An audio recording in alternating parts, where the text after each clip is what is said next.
शुक्रवारी रात्री बाहेर जेवायला जायचं ठरलं. त्यानंतर माझ्या 2 मुली, मी आणि आमचे 2 मामा, जगन चौगुले आणि राजेंद्र चौगुले. जाताना ताहेरकडून स्प्राईटची बॉटल घेतली. यावेळी हॉटेलचे मेन मालक शप्पू बाय फकीर बसलेले होते. जाना ना हो जहाँ वहीं जाता है, दिल उल्लू का पट्टा है. उड़ी तकदीर क्यों आज़मा. आणि आमचे मित्र तावशीगडचे सरपंच महेश घोटाळे यांच्या हॉटेल महाराजा येथे बस.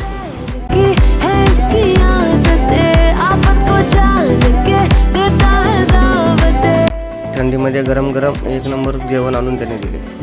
आता है झटके में जाता है, दिल सौ का चिट्टा है. ओ जाना ना हो जहाँ वहीं जा.